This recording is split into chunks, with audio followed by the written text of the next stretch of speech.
हरिओम। अक्सर देखा गया है कि कई बार हम छोटी उम्र में ही डायबिटीज से ग्रस्त हो जाते हैं। कई बार देखा जाता है कि कुछ खाने की चीज़ों से हमें परहेज करना पड़ता है। कई बार ऐसा देखा गया है कि हम पानी भी पीते हैं तो हमें कोई ना कोई तकलीफ हो जाती है। इन तकलीफों का क्या है हल?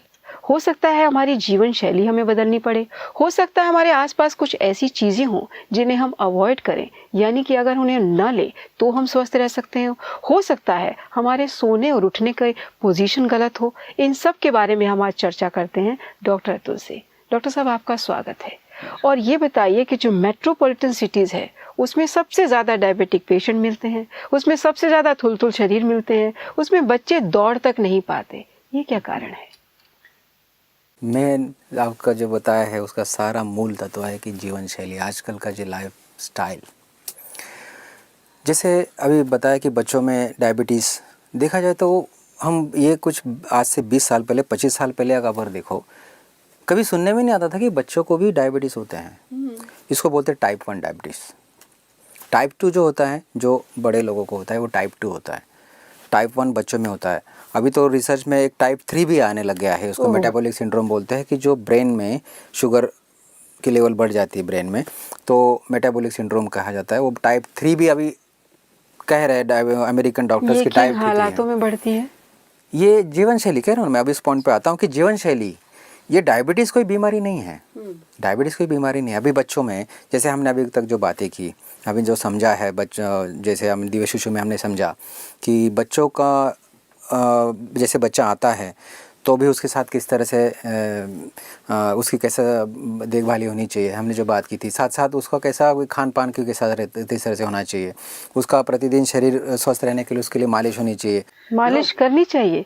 जबकि एलोपैथ में डॉक्टर्स कहते हैं बच्चे की मालिश नहीं करनी चाहिए, काजल नहीं लगाना चाहिए, कान में तेल नहीं डालना चाहिए, सर पे तेल नहीं लगाना चाहिए। इनमें से कौन सी बात सही है? इसमें तो देखो, चलो कान में अगर आप सोचो तेल की बात है तो चलो उस बात को छोड़ के हमने सभी चीज़ हम बोलते हैं कि नहीं, ज़रूर करनी चाहिए।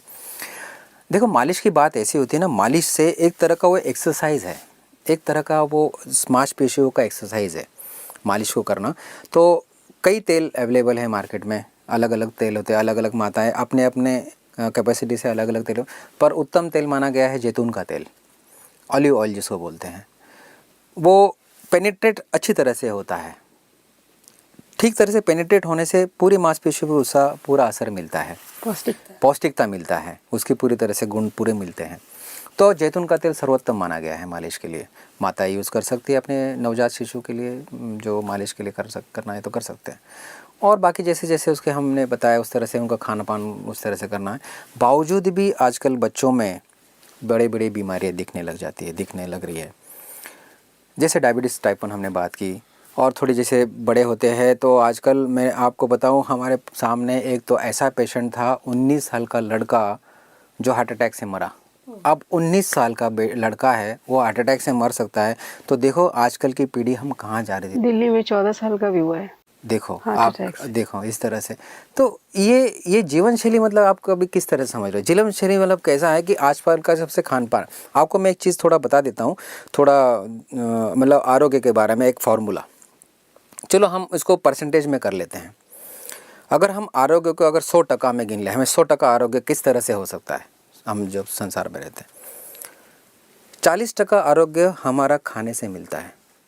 100% में से 40% आरोग्य हमें भोजन से, हम जो खाते हैं उनसे मिलता है, उससे मिलता है। 15% आरोग्य हमें सनलाइट से मिलता है, सूर्य प्रकाश, जो कि हम लेते ही नहीं है। देखो बात देखो, अभी हम एक आपको गिनती कर रहे हैं, आप उसमें से क्या क्या कर रहे हो आप देख लो। रूम से तो हम बाहर ही नहीं निकलते। 40% खाना, 15% सूर्य प्रकाश। दूसरा 15% जो हमें स्वस्थ मिलता है वो है स्वस्थ मन, पॉजिटिव थिंकिंग, स्वस्थ मन। उससे हमें 15% हेल्थ मिलती है। 15 सनलाइट, 15 बैलेंस्ड माइंड, स्वस्थ मन, कितना हुआ? 40, 15, 70%। और 10% हमें साउंड स्लीप, सोने से। साउंड स्लीप, सोना भी किस तरह का? गहरी नींद, वो भी हमें 10% आरोग्य दे सकती है। और 10% हमें आरोग्य मिलता है एक्सरसाइज, कसरत। तो उसमें प्राणायाम आ गया, योगा आ गया, आप जो भी कसरतें करते हो सारा आग उसमें आ गया, हो गया 10%। मतलब 40, 15, 15, 10, 10 कितना हुआ? 90 हुआ। 40% खाना, 15% सूर्य प्रकाश, 15% स्वस्थ मन, 70 हो गया, 10% नींद, 10% एक्सरसाइज, 90 हो गया। और आखिरी 10% तुम्हारा जो वातावरण है, सराउंडिंग जो है वो शुद्ध जितना हो उसे भी आपको 10% स्वस्थ मिलना है। अगर हरियाली हो, जंगल का विस्तार हो, तो उसमें अगर जाओ तो एकदम प्योर ऑक्सीजन मिलेगा, उससे आपको 10% स्वास्थ्य उससे मिलना है। शहरों में तो आप है ही नहीं।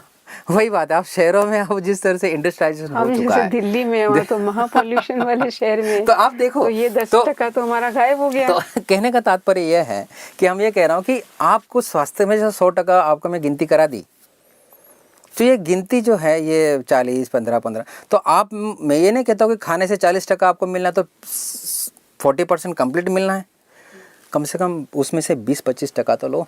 मतलब ऐसा खाना खाओ कि 20-25% स्वास्थ्य हमें खाने से मिले।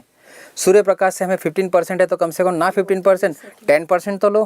तो आप 15 आधा घंटा कुछ आप सूर्य प्रकाश को एक्सपोज हो जाओ पीठ के बल और सामने, तो सूर्य सनलाइट आपको देखो, इसके लिए कोई विकल्प ही नहीं है।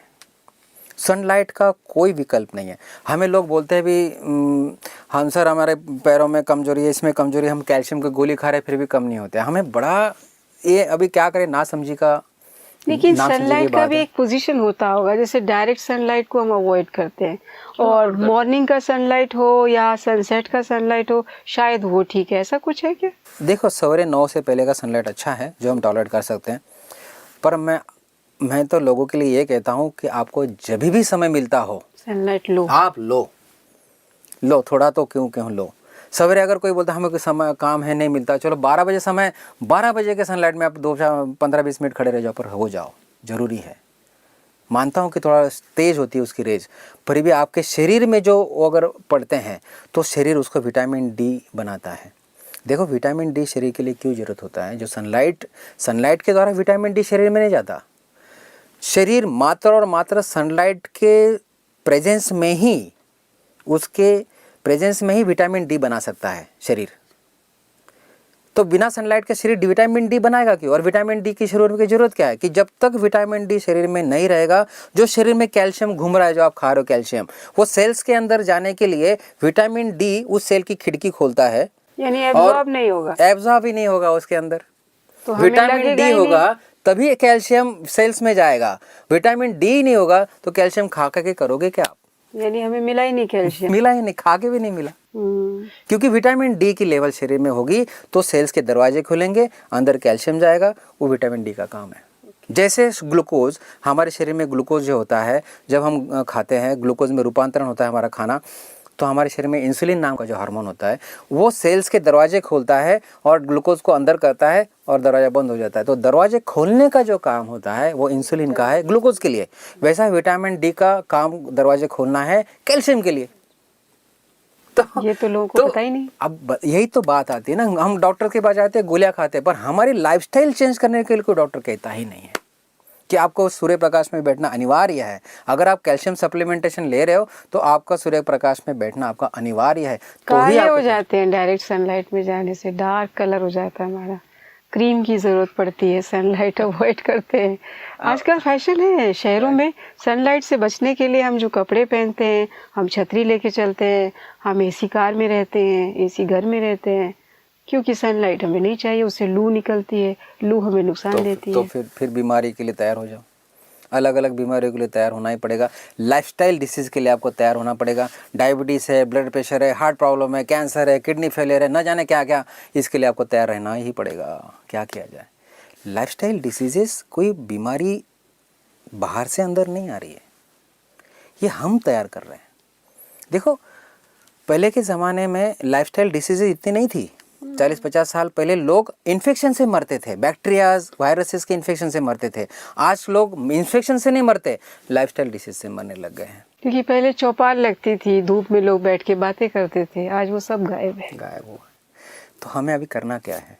हमें यही करना है कि हमारी जो लाइफस्टाइल है उसको बदलना ही पड़ेगा। कैसे?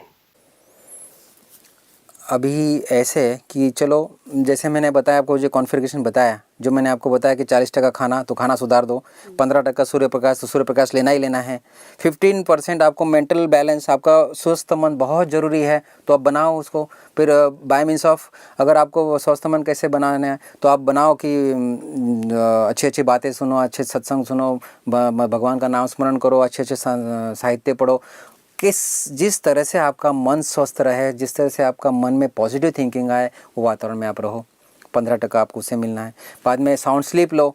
आजकल का स्लीप का भी इतना प्रॉब्लम हो चुका है कि रात भर लोग नौकरी करते दिन में सोते हैं।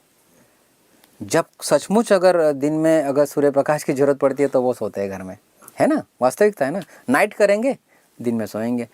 बीमारी नहीं आई तो क्या आएगी, क्या आएगी बताओ। ये बदलना पड़ेगा, उसके बगैर नहीं होगा। उसके लिए कोई विकल्प ही नहीं है, कोई विकल्प ही नहीं है कि आप सब कुछ नेचर के विरोध में करो और फिर भी स्वस्थ रहो। नहीं हो सकता, आपको सफ़र करना ही पड़ेगा फिर। तो कहने का तात्पर्य यह है, ये सब जो कुछ हमने बताया उसमें आपको बैलेंस करना ही पड़ेगा। 100% हेल्थ तो किसी को नहीं मिलने वाली। जितना हमने बताया, जो 40, 15, 15, 10, 10, 10, उसमें से आप 20, 10, 5 ऐसा करते करते आप जब 50% के ऊपर आपको हेल्थ मिलती है तो आप हेल्दी हो। जब 50% के अंदर आप जब काउंटिंग जाती है तो आपको कोई ना कोई बीमारी लगती है। ओके। हाँ, तो इसको मेंटेन करने के लिए मैं थोड़ा सी चीज़ बता देता हूँ खान पान की, तो वो तो आप कर सकते हो। बाकी सूर्य प्रकाश के लिए तो मैं आपको घर में आके नहीं बिठा सकता हूँ, वो तो नहीं कर पाऊँगा, तो आपको ही करना है। मेंटल बैलेंस तो आपको ही मैनेज करना है, नींद तो आपको ही सोना है, एक्सरसाइज तो आपको ही करना है। एग्जैक्टली। तो इसके लिए तो डॉक्टर आके कुछ करा नहीं सकता। हाँ, खान पान की चीज़ ज़रूर डॉक्टर बोल सकता है कि आप ऐसा करो तो हेल्दी रहो। अभी जैसे डायबिटीज़ जो है ये लाइफस्टाइल डिसीज़ है, हाइपरटेंशन है लाइफस्टाइल डिसीज़ है, हार्ट में ब्लॉक होते हैं वो लाइफस्टाइल डिसीज़ है, कैंसर लाइफस्टाइल डिसीज़ है, किडनी फेलियर सारा लाइफस्टाइल डिसीज़ है जो आजकल बहुत रैपिडली बढ़ रहा है। ठीक है, डायबिटीज़ क्या है, मैं अगर एक एक बीमारी में जाऊं, एक एक बीमारी को आपको डिटेल में बताऊं तो ये बहुत ज़्यादा विस्तारित हो जाएगा। तो चलो हम इस ज़्यादा डिटेल में नहीं जाते। कुल मिला के डायबिटीज़ को किस तरह से कंट्रोल किया जाए, सिंपल भाषा में डायबिटीज़ है ब्लड में शुगर की लेवल बढ़ना। ठीक है, वो क्यों बढ़ती है, अगर आपके देखो सिंपल एक रीज़न बता देता हूँ, केवल डायबिटीज़ के लिए उदाहरण दे के आपको बताता हूँ। ये सारे बहुत सारे डिसीज़ के लिए होते हैं। जैसे अगर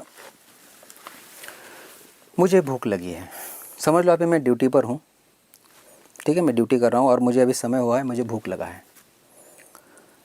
जब मुझे एहसास होगा कि अभी मुझे भूख लगी, तब मेरे ब्रेन में कुछ हलचल हो गई, ग्रेलिन नाम का हार्मोन बना। ग्रेलिन नाम के हार्मोन ने संकेत दे दिया तुरंत पेट को कि अभी ये व्यक्ति खाने वाली है। आप गैस्ट्रिक जूस जो पाचक द्रव्य है वो बनाना शुरू कर दो। देखना, मैंने क्या सोचा, मुझे भूख लगी है, इंटरकनेक्शन ना। Yes, signalling system. समझना बस आप बात को। मैं प्रॉब्लम कहाँ आता है, भूख लगने का एहसास हुआ कि चलो अभी मैं उठ के अभी 10 मिनट में बाद खाना है, बस चलो मुझे भूख लगी है।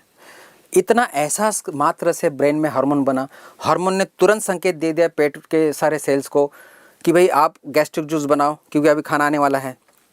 दूसरा संकेत पैनक्रियास को गया, भाई इंसुलिन बनाओ क्योंकि जो खाना बनेगा उसका रूपांतरण ग्लूकोज में हो जाएगा, अगर ग्लूकोज सारे सेल्स में जाने हैं तो आप इंसुलिन की लेवल बढ़ाओ। ठीक है, ये एक्टिविटी शुरू हो गई। अभी मैं खाना नहीं खाया हूँ, ब्रेन ने शुरू कर दिया है। फिर मैं उठा हूँ, उठ के मैं अभी मेरा खाने का चिंतन हो रहा है। अगर मैं प्रॉपरली खाने का चिंतन करूँ केवल कि अभी मुझे खाना ही खाना है, तो ये सब सुचारू रूप से बनेगा। ओके। ठीक है, तो मैं उठा हूँ, किचन में गया हूँ, मेरे सामने थाली आ गई है, ये देख रहा हूँ। जैसे मैं देख रहा हूँ तो आँख से पहले खाना खाया मैंने कि मुझे क्या खाना है, आँख से खाया। आँख ने भी और सिग्नल दे दिए कि थोड़ा और बनाओ। तो फिर मैं लिटरली अभी खाने बैठा हूँ, मेरा एक निवाला पेट में गया और वो जो बना बनाया रस था उसमें सारा खाना अब मिल गया। ठीक है, जो कुछ ज़रूरी चीज़ थी वहाँ ऑलरेडी अवेलेबल हो गई थी। ऐसे में मेरा खाना ठीक से पच गया। पर हम काम पर हैं, हमें कॉल आता है, चलो जी खाना खा लो, जल्दी समय हो चुका है। हाँ हाँ मैं आ रहा हूँ, आजकल की जीवन शैली की बात बता रहा हूँ, हाँ मैं आ रहा हूँ, तो परोस के रख, मैं आ रहा हूँ। काम में लगा है, खाने के लिए हाँ भी बोल दिया है, काम करते करते हाँ चलो काम करते करते टेबल पे बैठ गया है, यहाँ एक बाजू काम कर रहा है एक बाजू को रोटी खा रहा है। जो रस बनना चाहिए, जो सिग्नल जाना चाहिए, वो सिग्नल गया नहीं गया, क्योंकि आंखों से तो खाया ही नहीं। तो आजकल बच्चे टीवी देख के खाते हैं। बस ये पॉइंट पे आने ही वाला था। पेट में जो गैस्ट्रिक जूस बनना चाहिए, पेट में जो आवश्यक जूस बनना चाहिए, वो बनते ही नहीं है। जो सिग्नल जाना चाहिए ब्रेन से, बच्चे खाते नहीं है, टीवी ना चलो तो वो खाते नहीं है। बीमार नहीं होंगे तो और क्या होंगे? नहीं तो नहीं खाएंगे तो भी बीमार हो जाएंगे। वो बल्कि कम बीमार होंगे। इसका तात्पर्य है कि माता पिता का जो बच्चों के ऊपर कंट्रोल चाहिए वो है ही नहीं। देखो ये सब चीज इतना इंटर रिलेटेड है कि क्या बताऊं आपको। एक एक चीज अगर खोल के बताना चाहें तो बच्चे के बीमार करने का जड़ देखो आप कहाँ पर है। सब लोग टेलीविजन चला के खाना खाते हैं, सब लोग। तो सब लोग बीमार हैं, क्या करें। आप शहर में देखिए, फिल्म चलती है, सीरियल चलता है, वो खाना खा रहा है, जो रस, क्रिकेट का मैच चलता है तो वो खाना खाते हैं। और यही कुछ 50 साल पहले अपने आप को भेजो, जब घर में सब लोग बैठते थे तो एक श्लोक बनता था। हमारे आश्रम में हम खाना खाते हैं, लोग खाना खाते हैं तो कुछ मंत्रोच्चारण होता है, वो 15 अध्याय का वो पाठ पर किया जाता है ताकि अब रस बने, पाचक रस बने। तो वो सब मिलके हम प्रेम से खाते थे, तब केवल खाना खाते थे, केवल खाना खाते, ताकि वो जो खाना पेट में जाएगा तो खाने का कुछ अच्छे रस बनेंगे, अच्छे पोषक रस बनेंगे, ताकि हमारा शरीर स्वस्थ रहे। तो अगर ऐसे खा लिए तो वो फिर खाना पचता नहीं है क्या? जो रस नहीं बने, खाना तो पड़ गया है, पर जो रस बने, जो देखो अभी ग्लूकोज 2 घंटे में पच जाना चाहिए। अब वो 2 घंटे के बाद जब तुम्हारा इंसुलिन पड़ने के बाद बनने लग जाए, ठीक है, तो 2 घंटे के बाद अगर तुम्हारा ग्लूकोज 2-3 घंटे के बाद, जबकि इंसुलिन लेवल तब बनी नहीं है। हमने तो शुरुआत में जब सिग्नल भेजा है तब इंसुलिन बना दिया था हमारे अच्छे मन ने, पर जो कामकाज वाला मन है उसने तो इंसुलिन बनाया नहीं। कई बार भूख लगती है और हम लोग चिप्स या चॉकलेट खा लेते हैं, बहुत तेज भूख लगती है और हम ऑफिस में काम कर रहे हैं तो एक समोसा खा लिया या चिप्स या चॉकलेट खा ली, तब भी ये नहीं होता है। हर चीज़ में शुरुआत में बताया था, कुछ मैं आपको उसमें पहले, हर चीज़ यज्ञ रूप होना चाहिए, हर चीज़ यज्ञ रूप करना चाहिए। हम खाने का भी यज्ञ होना चाहिए, विधिवत। खाना बस आए थे चलते फिरते खाना, चलते फिरते, ये खाना नहीं होता है। खाना भी पूर्ण ब्रह्म है, वो भी एक भगवान का एक स्वरूप होता है जिससे हमें पोषण मिलता है, सारा शरीर हमारा सुचारू रूप से चलता है, तो एक यज्ञ स्वरूप होना चाहिए। तो ये सब चीज़ें, ये साइंस ने भी प्रूव किया हुआ है कि वे सिग्नलिंग सिस्टम हमारी अगर मेंटेन्ड है तो हम निरोग रहेंगे। इसके लिए तो गुंटर ग्लोबल, ये 1999 में तो उनको नोबेल प्राइज़ दिया गया इसके लिए, कि उन्होंने बताया कि सिग्नलिंग सिस्टम होती है शरीर में, वो सिग्नल भेजता है हर चीज़ के लिए, हर थॉट का एक सिग्नल होता है, वो सिग्नल तुम्हारे अवयव को भेजता है, अवयव को बोलता है अब ये चीज़ आने वाली है, आप बनाओ। इंसुलिन, भाई तुम्हारा खाना आने वाला हो, बनाओ, तो इंसुलिन रेडी रहता है सब पचाने के लिए। पर जब खाना अंदर जाएगा, पचेगा, फिर इंसुलिन बनेगा, तो फिर डायबिटीज लेवल, ग्लूकोज लेवल बढ़ेगी तो और क्या होगी? जीवन शैली बदलनी है, जीवन शैली बदलनी ही पड़ेगी, उसके लिए कोई दो राय नहीं है। आप कहोगे कि मुझे सब कुछ करना है, मुझे दौड़ना है, भागना है, सब कुछ करना है और फिर चलते चलते खाना, फरते फिरते खाना है और मुझे ठीक रहना है, संभव नहीं है, संभव नहीं है। पेशेंस चाहिए, पेशेंस चाहिए, मतलब ये सारा चीज़ बदलाव चाहिए।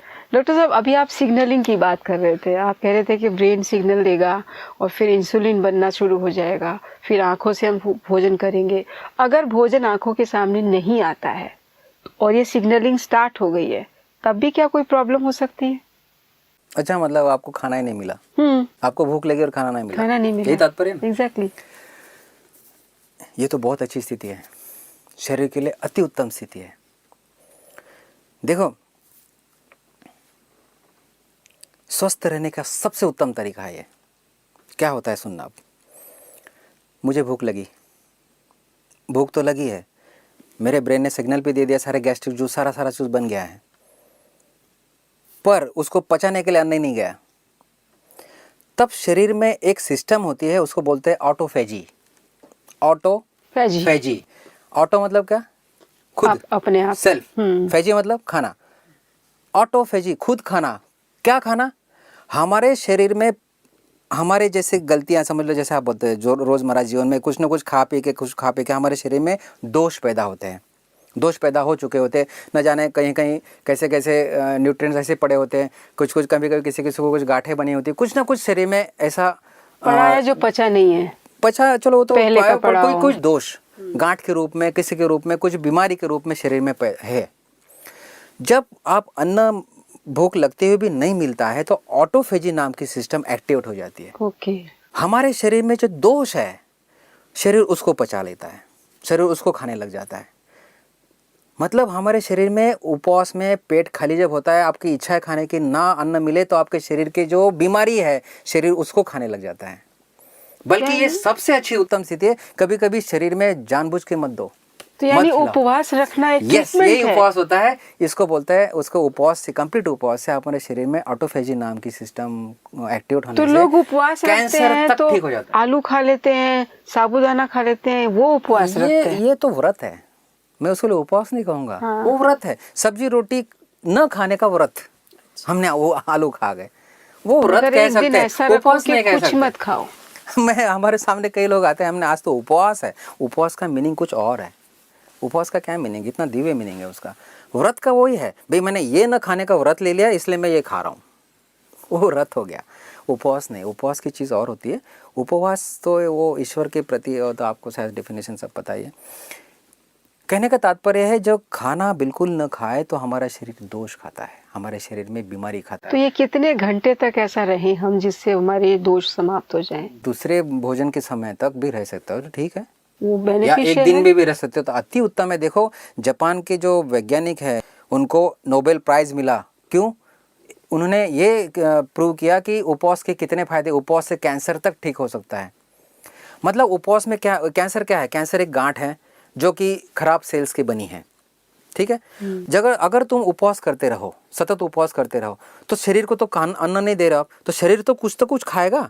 तो जो अंदर की जो बनी गांठ, खराब गांठ है, उसके अंदर के जो न्यूट्रिएंट्स है उसको शरीर खींचेगा और उन गांठ को ठीक कर देगा। मतलब शरीर का जो कंप्लीट उपवास है, न देना खाना, ये भी शरीर के लिए एक स्वस्थ रहने के लिए सबसे बड़ा कारण बन सकता है। तो ये बात होती है। तो उपवास और व्रत में फ़र्क है। आप जो बोल रहे हो वो व्रत हो गया, जो हमने कुछ खा लिया वो व्रत है, और कुछ नहीं खाया वो उपवास है, और ईश्वर के उपवास पास जाओ तो बेनिफिशियल उपवास। है। हाँ ये बात है। बाकी पानी सब पी सकते हैं ना इसमें हम, जल ले सकते हो, वो फलों भी का रस भी ले सकते हो, गर्म आप पानी। फूल भी ले सकते हो, फ्रूट्स भी ले सकते हो, ताकि वो आपकी ऑटोफेजी सिस्टम एक्टिवेट रहे। देखो अगर शायद आपके मन में आता हो कि हम कितना हफ्ते में या 15 दिन में कैसे उपवास रखें। एग्जैक्टली। तो साइंटिफिकली एक दिन में 12 घंटे का उपवास और एक हफ्ते में एक दिन का उपवास। एक दिन में 12 घंटे का उपवास, कभी कभी नहीं, या रोज। एक दिन में 12 घंटे ना खाएं, वन गो 12 घंटे या रुक रुक के 12 घंटे। 1 को 12 घंटे। शाम को 7 बजे खाया तो सवेरे 7 बजे तो आप उपवास रह सकते हो। शाम को 8 बजे खाया तो सवेरे 8 बजे तक उपवास रह सकते हो गया 12 घंटे। नहीं होता? हाँ, अरे आराम से हो सकता है। अगर आप शाम को 7 बजे खाओ तो सवेरे 7 बजे तक आप नहीं खा सकते हो कुछ भी। पर रात को 11 बजे खाने वाले सवेरे उठ के भी 7 बजे चाय पीते हैं, वो अत्यंत गलत। 12 घंटे, 24 घंटे में 12 घंटे का उपवास और 7 दिन में एक 24 घंटे का पूरा उपवास हो तो शरीर सदैव स्वस्थ रह सकता है। ये लाइफस्टाइल डिसीजेस यूं ही जल के मर जाते हैं। फल ले सकते हैं 24 घंटे में, लेकिन अन्न नहीं ले सकते। अन्न ना खाओ, एक तो थोड़ा शरीर को फल, आराम वो दो, भी बस होगा। minimum। कितना डालोगे? ओके। देखो आपने सोने का तरीका बताया, मालिश का बताया, आपने जीवन शैली बदलने की बताया, आपने उपवास का बताया। क्या अभी इसके देखो अलावा बात कुछ है, और अभी बचता अभी है? बचता यही है कि आपने खाओ कैसे। बस आपको मैं कुछ आखिरी चीज बता देता हूँ। आपने खाओ कैसे तो सदैव बीमार, डॉक्टर का चेहरा ही मत देखो। देखो आपको थोड़ा सा मैं चीज़ बता देता हूँ कि पूरे विश्व में 7 या 8 सिविलियन ऐसे हैं पूरे विश्व में। भारत में भी एक सिविलियन ऐसी है, हुंजा सिविलियन, जो कि नॉर्थ ईस्ट की तरफ है, उनको लोग हुंजा लोग बोलते हैं। जापान में एक सिविलियन है। साउथ विश्व में मतलब ऑस्ट्रेलिया उस तरह की कोई सिविलियन है, कोई Tokyo sorry north east Europe में कोई सिविलियन है। ऐसे 8 सिविलियन ऐसे हैं पूरे विश्व में कि जो 120 130 इतने वर्ष जीते हैं, इतने लंबे जीवन जीते हैं। वो क्यों? वही तो बात है। वो क्यों? वही तो बात है ना कि उनका खाने का ढंग क्या है। भारत में भी हुंजा नाम के जो लोग हैं, उनका जो कम्युनिटी है, वो कभी बीमार नहीं पड़ते, वो कभी बीमार नहीं पड़ते। जापान में भी जो लोग हैं वो 120 130, जापान की आपको पता है लोक संख्या कितनी है? 13 करोड़। आज 13 करोड़ में आज का रेशो ये है 120 साल के ऊपर 20,000 लोग हैं और 100 के ऊपर 50,000 लोग हैं। गुड। भारत में कितने लोग संख्या यार, कितने लोग होंगे 120 के ऊपर? यहाँ तो 60 में निपटते हैं लोग। लोक संख्या 130 करोड़ की है और 120 के ऊपर तो एक भी दो भी है क्या नहीं कौन पता। वहाँ पर 20,000 लोग हैं 120 के ऊपर और 100 के ऊपर 50,000 लोग हैं 13 करोड़ में मात्र। आज भी आज का रेशो में बता रहा हूँ आपको, इतना फ़र्क है। उनमें आध्यात्मिकता नहीं है मानता हूँ, उनमें गुरु का सत्संग नहीं है मानता हूँ, उनको ईश्वर के प्रति ज्ञान नहीं है, वो सब सही है। हम में वो सब कुछ होते हुए भी हमारा जीवन कहाँ जा रहा है? हम कितना जी रहे हैं? 60 साल 70 साल। पहले ज़माने में देखो 500 साल पहले हाथी जितने साल जीता था ना, आज भी उतने साल जीता है हाथी। पर 500 साल या 1000 साल पहले जितना मनुष्य जीता था ना, आज इतना नहीं जी रहा है। तो 100 साल तो जीवन था, अब 80 साल हो गया, आगे जाके 60 होगा, न जाने अब आगे जाके हम पीढ़ी जो आ रही तो क्या होगी, कितने साल जिएंगे। इसके लिए समझने की बात यही है कि हमारा रहन सहन बदलना बहुत ज़रूरी है। जिस तरह से हमने परंपराएं बनाए रखी है ना, उठते ही चाय, उठते ही खाना, उठते पका पका के खाना, ये सब छोड़ना पड़ेगा, बदलना पड़ेगा। उसके बगैर कोई चांस ही नहीं है हमें रोगों से मुक्ति होना। खैर, मैं आपको जो हल बता रहा था कि कैसे खाएं, तो ये सिविलियंस इतने लंबे क्यों जीते हैं जो मैं बताया, क्योंकि वो प्रकृति से जुड़े हुए हैं। जैसे जानवर, जैसे प्राणी प्रकृति से जुड़ा होता है। जंगल का प्राणी, कोई भी प्राणी लो जंगल के, वो प्रकृति से जुड़े होते हैं तो बीमार नहीं पड़ते। जंगल के प्राणी चेक करने के लिए प्रकृति से जुड़े होने का मतलब क्या? जो प्राकृतिक चीजें वो खाते हैं। अच्छा। वो हमारे जैसे कुछ मिला के आर्टिफिशियलिटी, सिंथेटिक ऐसा कुछ नहीं। तो कहने का तात्पर्य है कि उनको किसी डॉक्टर की जरूरत नहीं पड़ती। All natural. वो बेचारे, वो सारे जानवर जो है वो स्वस्थ जीते हैं, स्वस्थ मरते भी है। पर मनुष्य एक ऐसा प्राणी है जो कभी स्वस्थ जीता भी नहीं है, मरना तो दूर की बात हो गई। सत्य बात है। खैर चलो, कहने के लिए तो बहुत सारी बातें हैं, एक एक बीमारी में जाऊं। मोटा आपने बताया कि हमें नेचुरल चीजें ज्यादा लेनी चाहिए, बिल्कुल लेनी चाहिए। अब वो किस तरह से लेनी चाहिए, रखना चाहिए। हाँ, अब वो किस तरह से लेनी चाहिए, अब आप आखिरी मतलब थोड़ा समझा देता हूँ कि आपको एक फार्मूला, एक तो फार्मूला आप उस तरह से समझ जाओ तो आपको पता चल जाएगा। अगर उस तरह से रहो तो आप सदैव स्वस्थ रह सकते हो। जैसे मानो आपका शरीर का वजन 60 किलो है, 60 किलो, तो 60 किलो वजन वाले ने क्या करना कि सवेरे से लेके 12 बजे तक, देखो खाने की जैसे रीति होती है, एक्चुअली रीति होती है, समय जो होता है वो सवेरे 10 से 11 या 9 से 11, शाम को 5 से 7, ये प्रॉपर खाने का समय है। हमारी जठराग्नि तब एकदम तेज होती है, हमारा जो प्राण होता है उस वक्त स्थित होती है जठरा में, इसलिए वो खाने का समय होता है 10 से 11 या 9 से 11 और शाम को 5 से 7। पर मैं जो समय बता रहा हूँ उसमें आप फ्लेक्सिबल हो सकते हो, आप अपने अनुकूलता से आप उसको बदल सकते हो। फिर भी मैं जनरली ये कहता हूँ कि खाली पेट आपने अगर 60 किलो का आपका वजन है तो उससे 10 गुना, मतलब 60 का 10 गुना वाला 600 ग्राम आपने फल खाओ खाली पेट, ओनली फ्रूट्स। खाली पेट फल खाने से क्या शरीर में बदलाव होता है, इसके लिए भी अभी साइंस की बात आपको मैं समझाऊँ तो समय लग जाएगा।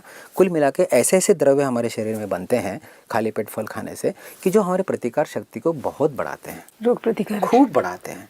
सारे रोगों को हम वो एक समझ लो शरीर को एक रिवाइज कर देते हैं एक तरह से वो। हाँ, इस तरह से वो खाली पेट फल खाने से होता है। उसमें भी साइट्रस फ्रूट्स बहुत अच्छे होते हैं, संतरा एंड ऑल। हाँ, तो खाली पेट केवल फल खाएं। पर आपके भाई 10 और 11 के बीच में खाना है तो उससे पहले थोड़े फल खाएं, फिर बाद में खाना खा लें। तो कहने का तात्पर्य मैं फॉर्मूला बता देता हूँ, बस आप ध्यान रखना। खाना अनुकूलता से, आपके समय के अनुकूलता से कर लेना।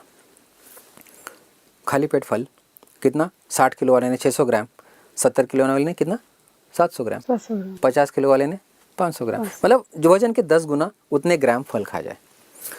बाद में जब भी खाना खाओगे उससे पहले सलाद खाए। सलाद कितना खाए, बॉडी वेट से 5 टाइम्स, मतलब 60 किलो वाला कितना 300, 5 टाइम्स।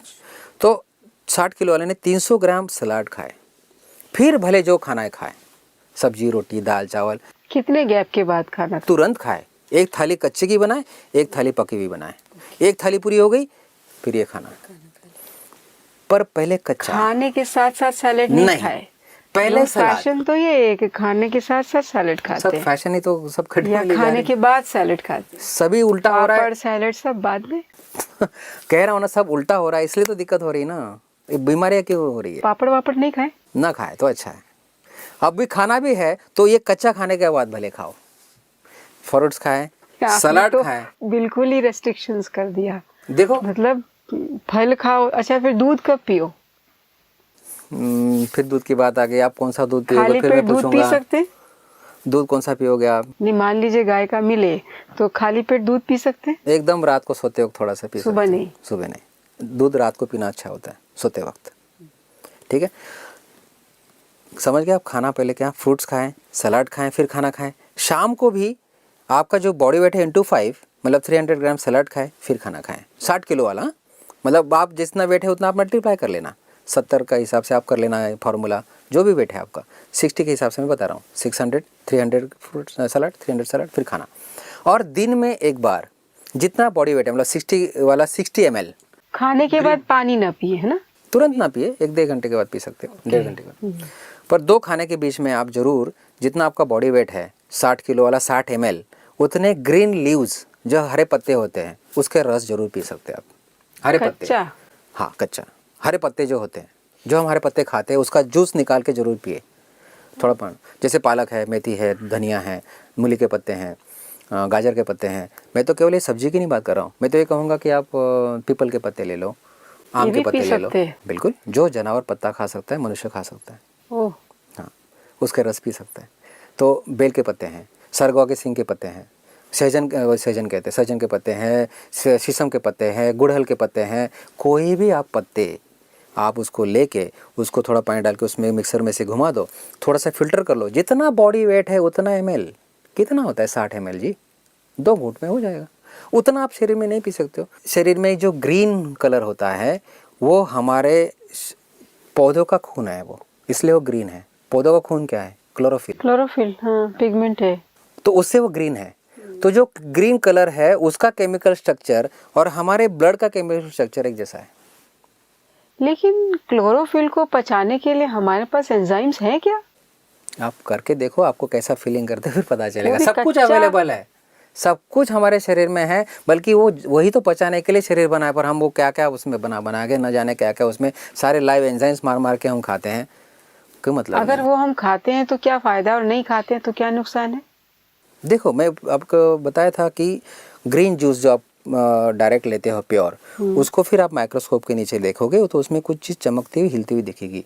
वही चीज़ आप उबाल के खाओगे उसमें प्लेन दिखेगा। उदाहरण के तौर पे पालक का जूस आप डायरेक्ट पियो, ग्रीन कच्चा जैसा है वैसा, और वही पालक को तो आप उबाल के जूस निकाल के देखो, बहुत फ़र्क है। उसमें लाइव एंजाइम्स नहीं रहेंगे, जो उबला हुआ उसमें लाइव एंजाइम्स रहेंगे, मतलब उसके ऊपर कोड रहेगा कि आपको कहाँ पहुँचना है। उस न्यूट्रिएंट्स को, पालक के न्यूट्रिएंट्स को कहाँ पहुँचना है, कहाँ जरूरत है, उसके ऊपर कोड है। इसमें कोड चला है जाएगा। जो कच्ची ही खाएं, हम पका के ना खाएं। सलाद के रूप में मैं बताया, ज़्यादा से ज़्यादा खाओ। फ्रूट्स के रूप में बताया, ग्रीन जूस बता रहा हूँ, और स्प्राउट्स बता रहा हूँ। स्प्राउट्स वो आपने बॉडी वेट से हाफ, 60 वाला 30 ग्राम खाएं, 50 वाला 25 ग्राम खाएं। डायरेक्ट थोड़ा स्प्राउट्स इतना खाने में क्या दिक्कत है? हम कुछ ढेर सारा थोड़ी खिला रहा हूँ आपको, मैं दूसरा खाने के लिए मना भी नहीं कर रहा हूँ। वो भी खाओ, पर पहले ये खाओ फिर वो जिससे पौष्टिकता मिले। यस। और ये जो खाना है इस तरह से जो खाओगे तो हमने खुद पेशेंट्स की सारी एलोपैथिक दवाइयाँ छोड़ दी है।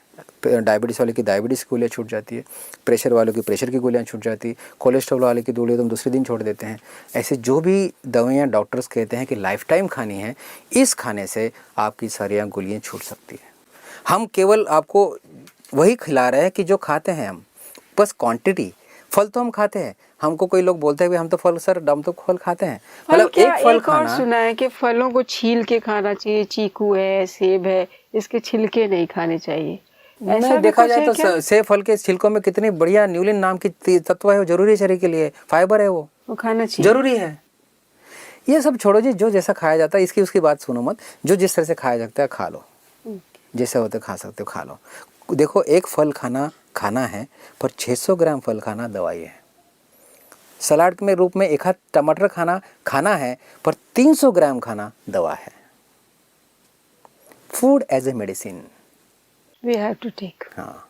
हमें खाना दवाई जैसा कहना। देखो ये जो कुछ मैं कह रहा हूँ ये मैं किसी डॉक्टर के साथ काम कर रहा हूँ, डॉक्टर विश्वरूप रॉय चौधरी जो इंडो वियतनाम मेडिकल बोर्ड के अध्यक्ष हैं, उनके साथ मैं काम करता हूँ। उन्होंने हमको डायबिटिक एजुकेटर करके सर्टिफाई किया है। वो हम उनको मार्गदर्शन में या जिस तरह से गाइडलाइन दिए है उस तरह से मैं करता हूँ। हमने बहुत अच्छे रिजल्ट मिलते हैं, बहुत अच्छे रिजल्ट मिलते हैं। बस करने वाला चाहिए। ये लाइफस्टाइल बीमारी मिटाना कोई बड़ी बात नहीं है, कोई भी बड़ी बात नहीं, केवल हमारा स्टाइल बदलना है बस, खान पान का, विचार से रहन-सहन बदले का। तो सब बदल जाए। और वैसे बताया कि सूर्य प्रकाश लेना ही है, एक्सरसाइज करनी है, साउंड स्लीप लेनी है, मन शांत करना है, घूमना फिरना है, That's it. और करना है। तो ये थी जानकारी जीवन शैली के बारे में। डॉक्टर अतुल ने हमें बहुत सारी जानकारियां दी। उन्होंने हमें समझाया कि हम कैसे स्वस्थ रह सकते हैं, हम कैसे दवाइयों से दूर रह सकते हैं और कैसे अपनी ही बीमारियों को अलविदा कह सकते हैं। बस ज़रूरत है तो आपको अपने आप में थोड़ा सा बदलाव करने की।